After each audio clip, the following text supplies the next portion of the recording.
महाराष्ट्र में भारतीय जनता पार्टी और उनके सहयोगियों की जो ये प्रचंड जीत हुई है, उसका क्या कारण है, इसको थोड़ा समझने की कोशिश करते हैं। तो परिणाम जैसे जैसे आए और उसको देख के ऐसा लगा कि एक बहुत बड़ी सुनामी जैसी थी, और इसीलिए भारतीय जनता पार्टी और उनके सहयोगी यानी शिवसेना और एनसीपी अजीत पवार ने जबरदस्त प्रदर्शन किया है। स्ट्राइक रेट मतलब दोनों छोटी पार्टियों का भी 70% के आसपास और भारतीय पार्टी के तो 80% से ऊपर का स्ट्राइक रेट है।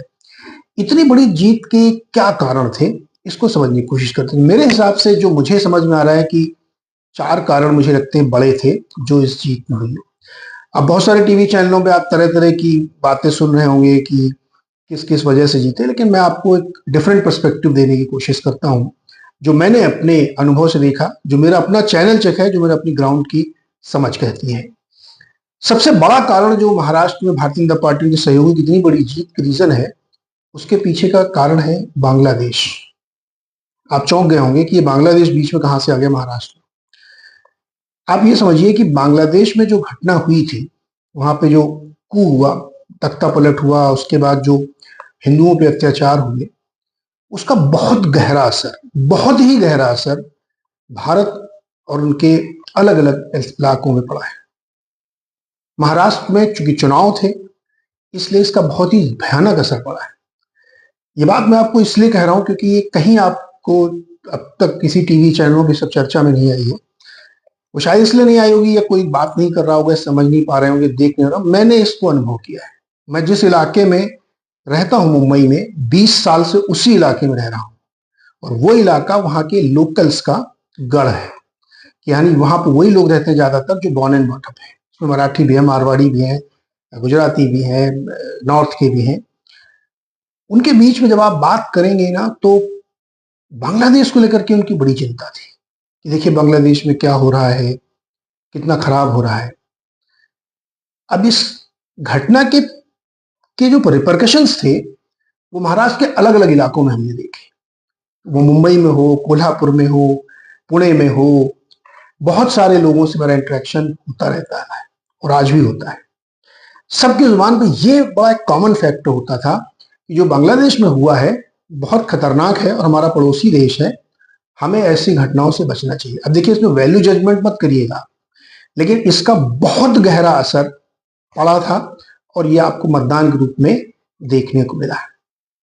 क्यों ये बात मैं कह रहा हूं? क्योंकि लोगों को ऐसा लगा कि एक अच्छी खासी चलती हुई सरकार एकदम से पलट गई और उसके बाद अल्पसंख्यकों पे, खासतौर पे हिंदुओं पे जो अत्याचार हुए, उससे लोग डर गए। अब देखिए, अपने यहाँ का माहौल भी कुछ वैसा ही है, पोलराइजेशन तो है, इसमें कोई शक नहीं है। उसका असर बहुत भयानक हुआ और मतदान पे हुआ। तो इसलिए मैं कह रहा हूं कि मेरे हिसाब से सबसे प्रमुख कारण बांग्लादेश की घटना थी। अभी मैं झारखंड में इसका असर क्यों नहीं हुआ, इसको ही बताऊंगा मैं आपको। दूसरा बड़ा कारण जो मेरे हिसाब से था, वो लोकसभा चुनावों में भारतीय जनता पार्टी की उतनी अच्छी विजय नहीं हुई, इसका लोगों को अफसोस था, लोगों को पछतावा था। ये मैं आपको फर्स्ट हैंड रिपोर्ट दे रहा हूं। मैं जितने भी लोगों से बात करता था, तो सब लोग कहते थे कि अरे यार, थोड़ी गलती हो गई मुझसे, या ठीक से लोगों ने काम नहीं किया, आरएसएस ने बहुत काम नहीं किया, या बीजेपी ने काम नहीं किया, नैरेटिव्स को काउंटर नहीं कर पाए।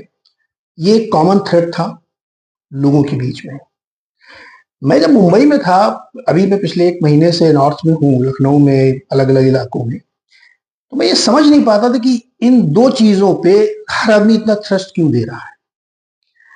कि बांग्लादेश की घटना बहुत बड़ी हुई है, हमको बहुत सावधान रहना चाहिए था क्योंकि बहुत सारी ताकतें इसमें काम कर रही हैं। एग्जैक्टली वही चीज लोगों को लग रहा था कि लोकसभा चुनाव में गड़बड़ हो गई, नैरेटिव्स को ये लोग काउंटर नहीं कर पाए, काम नहीं किया, क्योंकि 2 स्टेट ने खराब किया था, महाराष्ट्र ने और उत्तर प्रदेश ने। लोकसभा चुनाव में यही 2 स्टेट थे जिन्होंने बीजेपी को 240 पे लाके खड़ा कर दिया था। अगर यहाँ 2 ठीक हो जाते तो कम से कम 300 के मार्क तक ही फिर पहुंचते। तो ये दूसरा बड़ा कारण था। अब आप देखिए, इस अफसोस को या इस पछतावे को मैं क्यों हाईलाइट कर रहा हूं। उत्तर प्रदेश में भी लोग विधानसभा के उपचुनाव हुए, उसमें क्या हुआ, उसमें भी ज्यादातर सीटें बीजेपी ने जीती, क्योंकि यूपी में भी एक ये फीलिंग हुई कि क्या गलती हो गई क्या, कौन जीता कौन हारा इसकी वैल्यू जजमेंट में मत पड़िएगा, सिचुएशन एनालिसिस को समझने की कोशिश करिएगा। यूपी में भी आपको वैसे ही परिणाम देखने को मिल रहा है। तो लोगों को शायद ये लगा होगा कि भाई इतनी बड़ी गलती तो नहीं कर रही थी बीजेपी की, उसको इतनी बुरी तरीके से 240 पे ला खड़ा कर दिया जाए। इसकी चर्चा महाराष्ट्र में थी, इसकी चर्चा यूपी में है। तो मैं चूंकि जिन लोगों से इंटरेक्ट करता हूं वो टिपिकल वहां के लोकल मराठी हैं, लोकल गुजराती है, जो बॉर्न एंड बॉटअप है, 3 पीढ़ियों से ही रह रहे हैं, मारवाड़ी हैं, कुछ उत्तर भारत के लोग हैं, अक्रॉस द स्टेट। चाहे टेलीफोनिक कन्वर्सेशन करिए, औरंगाबाद में जिसका नाम अब बदल के संभाजी नगर हो गया, वहां बहुत अच्छे मेरे एक जानने वाले हैं, उनसे मैं फोन पे बात करता था तो वो भी यही कहते थे कि दो चीजें बड़ी कॉमन है, ये जो घटनाएं हुई हैं शायद इसका कुछ असर जरूर होने वाला आने वाले चुनाव में होगा। तो वो हम लोगों ने देखा। इसलिए मैं आपको ये दूसरा पॉइंट हाईलाइट कर रहा हूं कि लोगों को लोकसभा में बीजेपी की हार का पछतावा था, उसको उन्होंने रेक्टिफाई किया है, और बांग्लादेश की घटना का बहुत बड़ा असर हुआ है लोगों के ऊपर। और चूंकि अब आजकल सोशल मीडिया का जमाना है, हर आदमी के हाथ में मोबाइल है, दिन भर आदमी यही सब देखता रहता है, तो उसने ऐसा थोड़ी था कि बांग्लादेश की घटना उसको पता नहीं चल रही थी या लोकसभा चुनाव में क्या हुआ उसको पता नहीं। तो एक एक आदमी को ये सारी चीजें पता थी। मेरे लिए सरप्राइजिंग था कि बांग्लादेश जैसी इंटरनेशनल इवेंट को लोकल, ऐसा लोकल व्यक्ति जो कोई सरकारी नौकरी नहीं करता, कोई प्राइवेट नौकरी नहीं करता, एकदम आम आदमी सड़क पे चलता हुआ है जो छोटी मोटी नौकरी करता, वो डिस्कस कर रहा है। इसलिए मुझे लगा कि इसका जिक्र करना जरूरी है। तीसरी बात जो मैं आपको बता रहा हूं कि क्यों महाराष्ट्र में इतनी भयंकर जीत, इतनी जबरदस्त जीत हुई बीजेपी प्लस की, वो लोगों का मोदी जी और भारतीय जनता पार्टी पे भरोसा है। देखिए, अब उद्धव ठाकरे भी बहुत प्रयास किया उन्होंने, वो भी लगे रहे, कांग्रेस भी कोशिश कर रही थी, शरद पवार भी कोशिश कर रहे थे, लेकिन अभी भी आप ग्राउंड पे बात करेंगे ना तो भारतीय जनता पार्टी के ऊपर लोगों को बहुत ट्रस्ट है और मोदी जी पे बहुत ट्रस्ट है। क्योंकि ऐसी एक सेंटिमेंट, एक फीलिंग है लोगों के अंदर कि जो विकास के बड़े बड़े काम हैं वो भारतीय जनता पार्टी करती है। अब कोई इसको न माने या कोई इसको डिसएग्री करे कि बड़े प्रोजेक्ट का कोई फायदा नहीं होता है, लेकिन लोगों की चर्चा में तो है, लोगों के दिमाग में है कि बड़ा एयरपोर्ट बन रहा है, अटल सेतु बन गया है कि आप सिवड़ी से नवा सेवा की तरफ आप जाएंगे तो आप 20 मिनट में पहुंच जाएंगे। सच्चाई है, 22 किलोमीटर लंबा पुल ब्रिज के ऊपर बना हुआ है, समंदर के ऊपर। फिर कोस्टल रोड है, मेट्रो रोड है। तो ये सब तमाम जो विकास के काम थे लोगों की चर्चा का विषय थे। आप उनसे जब 3 सवाल पूछो तो वो ये डिस्कशन में आता था कि भाई ये सिचुएशन यहाँ पे है और काम तो हो रहा है।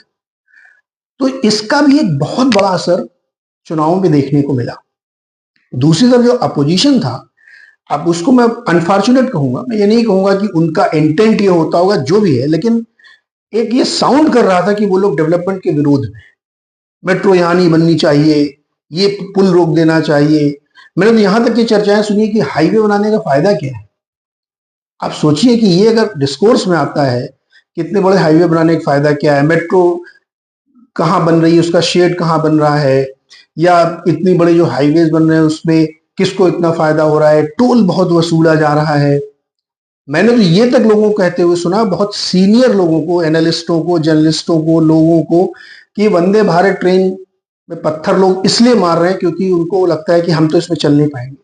और ऐसी अगर नेगेटिव सोच का नेगेटिव मार्केट में आएगा तो शायद उसको लोग लाइक नहीं करेंगे। ये बीजेपी के लिए स्ट्रेंथ नहीं थी, क्योंकि उनका पिछले 10 साल का काम था, देखिए, तो फोकस ही इस पे था कि मेट्रो चलाना है, वंदे भारत चलाना है, ब्रिज बनाना है, पुल बनाना है, और वो दिखते हैं, जो दिखता है वो बिकता है। अब मुंबई के अंदर अगर अटल सेतु बना है, कोस्टल रोड का एक पार्ट खुल गया है, मेट्रोस रनिंग है, तो लोग उसको एक्सपीरियंस कर रहे हैं। आप उसको झुठला नहीं सकते कि ये झूठ है। इसीलिए कहता हूं मैं, ग्राउंड की रिपोर्ट आप देखेंगे ना और कमरे में बैठ के आप डिस्कशन करेंगे तो बहुत अंतर आपको दिखेगा। तो ये तीसरा बड़ा कारण था जो मुझे लगता है उनकी जीत के लिए काम बना है। चौथे नंबर पर मैं रखता हूं, जिसकी बहुत चर्चा टीवी चैनलों पे हो रही है, कि वो जो लाडली बहन योजना था, जो उन्होंने महिलाओं को पैसे देने शुरू किए थे। सब लोग इसको नंबर 1 पे बता रहे हैं कि महिलाओं का वोट परसेंटेज बढ़ा है, ये हुआ है। मेरे हिसाब से ये 4th रीजन था। हालांकि जीत के बहुत कारण होते हैं, कोई कारण ऐसा नहीं कह सकते कि सिर्फ एक कारण की वजह से हुई, लेकिन चौथा कारण ये था कि लोगों के हाथ में ट्रांजैक्शन हुआ, 6 महीने तक उन्होंने पैसे दिए, लोगों को मिले और इसका गंभीर असर हुआ, इसमें कोई शक नहीं। क्योंकि हर जगह काफी लोग महंगाई से जूझ रहे थे, पैसे से जूझ रहे थे, ड्यूरल डिमांड नहीं थी, उसका उनको फायदा हुआ। तो ये एक पॉजिटिव गया उनके लिए। लेकिन मेरे हिसाब से ये 4th नंबर का रीजन था और इसका बड़ा फर्क इसलिए पड़ा क्योंकि देखिए महाराष्ट्र के अगर आप मुंबई, पूना, कोल्हापुर या नासिक वगैरह को छोड़ देंगे या नागपुर, एक दो बड़े शहरों को, तो बाकी जगहों पे बिल्कुल वैसी ही स्थिति है जैसे नॉर्थ में किसी स्टेट में होती है। वहां कोई ऐसा नहीं कि सब हर गांव गांव में धन्ना सेठ रहते हैं, ये सब भ्रम मत पालिएगा। हर प्रदेश में 4, 6, 8, 10 बड़े शहर होते हैं जहाँ पे आपको बहुत संपन्नता दिखती है, लेकिन आप रूरल हिंटरलैंड में जाएंगे तो आपको वैसी सिचुएशन दिखेगी। तो वहां इसने बहुत अच्छे से काम किया, लॉ एंड ऑर्डर बहुत अच्छा किया उन्होंने, कि आप पूरे महाराष्ट्र में देखिए तो लॉ एंड ऑर्डर को उन्होंने काफी कंट्रोल किया। तो इसकी वजह से भी इनको बहुत फायदा हुआ। तो आप उस विकास में इसको जोड़ सकते हैं कि जितनी कल्याणकारी योजनाएं चलाई, जिसको फ्री बीज या मोदी जी रेवड़ी कहते हैं, हालांकि वो अपनी स्कीम्स को नहीं कहते, लेकिन उसने काम किया इनके लिए। तो जो ये 4 फैक्टर मैं आपको गिना रहा हूं, बिल्कुल इसी क्रम में मैं आपको बता रहा हूं। नंबर 1 था बांग्लादेश की घटना, जिसने भारतीय जनमानस में बहुत गहरा असर डाला है और उसका फायदा इनको हुआ है। आप अभी भी जाके डिस्कस कर लीजिए, हर आदमी की जुबान पर वो घटना जरूर है, वो आपसे जिक्र जरूर करेगा। तो अब इस बांग्लादेश की घटना में क्या हुआ, इसको योगी जी ने एक नारा दे दिया। अब अलग योगी जी या भारतीय जनता पार्टी है, लोग नहीं मानते कि बटेंगे तो कटेंगे या एक हैं तो सेफ हैं, उसको नेगेटिव पर्सपेक्टिव में लोग ले जाने की कोशिश करते हैं। भारतीय जनता पार्टी भी इसको उस तर्ज में नहीं कहेगी, लेकिन उसका मतलब यही था कि उस घटना को एक नारे के रूप में दिया गया कि अगर एक देश के रूप में हम एकजुट रहेंगे, एक प्रदेश के रूप में हम एकजुट रहेंगे, जातियों में हम नहीं बटेंगे, धर्मों में हम नहीं बटेंगे, पंथों में हम नहीं बटेंगे, एकजुटता रहेगी तो देश तरक्की करेगा।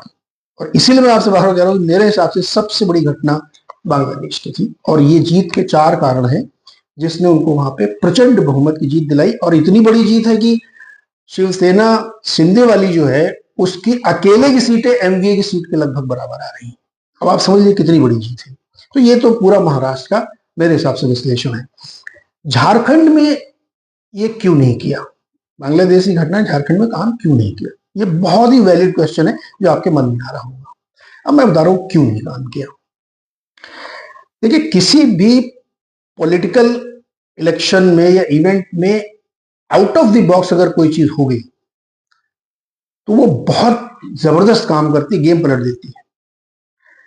झारखंड में हेमंत सोरेन की गिरफ्तारी, एक आदिवासी नेता है, वो सीएम थे, उनको गिरफ्तार किया गया, फिर वो बेल पे बाहर आए। उसने उनके लिए एक सहानुभूति की लहर चलाई और उसका उनको जबरदस्त फायदा हुआ। चंपई सोरेन ने, जो उनके न रहने पे सीएम बने थे, उन्होंने छोड़ के भारतीय जनता पार्टी ज्वाइन की। ये उनके खिलाफ गया कि देखिए, वो जेल गए, ये सीएम बने, जब वो लौट के आए तो हटे तो उन्होंने पार्टी छोड़ दी। ये उसके फेवर में गया। तो बांग्लादेश की घटना वहां इसलिए बहुत ज्यादा असर नहीं कर पाई, लोगों के मन में थी। भारतीय जनता पार्टी का प्रदर्शन बहुत ही अच्छा है झारखंड में, ध्यान रखिएगा, खराब प्रदर्शन नहीं उनका, लेकिन इतना बड़ा प्रदर्शन नहीं था कि वो सरकार बना पाते। फिर भी भारतीय जनता पार्टी के फेवर में बहुत अच्छा प्रदर्शन था। लेकिन हेमंत सोरेन के लिए सिंपैथी सबसे बड़ा फैक्टर था, कांग्रेस का कोई योगदान नहीं। महाराष्ट्र में दुर्गति हुई है कांग्रेस की, झारखंड में दुर्गति हुई है कांग्रेस की, कोई प्रदर्शन ही नहीं है उनका। राहुल गांधी की लीडरशिप पे भी क्वेश्चन होगा कि भैया आप क्या नैरेटिव लेके आप चल रहे थे। तो झारखंड की जीत का ये कारण था। दूसरा कारण झारखंड में भारतीय जनता पार्टी की सफलता और न होना और हेमंत सोरेन की सफलता का कारण ये था, बीजेपी ने कोई फेस प्रोजेक्ट नहीं किया। महाराष्ट्र में भले ही न कहा गया हो, लेकिन एक तरीके से लोगों को पता था कि महायुति जीत के आएगी तो क्या होगा। लेकिन झारखंड में ऐसी स्थिति नहीं थी। वहां बीजेपी का कोई फ्रंट फेस नहीं था कि मान लीजिए जीत के आते हैं तो कौन सीएम बनेगा। तो एक जो नैरेटिव बिल्ड वाली बात होती ना, कि लीडिंग फ्रॉम द एज, एकदम आगे से आप जाके उसको करें, वो मिसिंग था झारखंड में। इसलिए झारखंड में उतना अच्छा प्रदर्शन नहीं हुआ सरकार बनाने, फिर भी बहुत अच्छा प्रदर्शन भारतीय जनता पार्टी ने किया। कांग्रेस ने दोनों जगह बहुत खराब प्रदर्शन किया। उद्धव ठाकरे की शिवसेना ने बहुत खराब प्रदर्शन किया और शरद पवार की एनसीपी ने महाराष्ट्र में बहुत खराब प्रदर्शन किया। मतलब उन तीनों कि मिलकर भी उतनी सीटें नहीं आ पा रही जितनी की शिवसेना शिंदे की पार्टी से आगे निकल जाए या बहुत बड़ा अंतर क्रिएट करें। तो इसलिए शायद उन लोगों को रीथिंक करना पड़ेगा, इसलिए उस पर बहुत नहीं जा रहे थे कि थोड़ा अलग पूरा वीडियो बनेगा वो क्यों हारे। आज मैं आपको सिर्फ ये बताना चाह रहा था कि महाराष्ट्र की इतनी प्रचंड जीत, रिकॉर्ड विक्ट्री के पीछे मेरे हिसाब से 4 प्रमुख कारण थे। बांग्लादेश, लोकसभा में बीजेपी की हार का पछतावा, मोदी जी और बीजेपी पे भरोसा, और विकास के साथ साथ वो जो महिलाओं के लिए उन्होंने कल्याणकारी स्कीम चलाई थी। मुझे लगता है कि इस पर्सपेक्टिव में देखना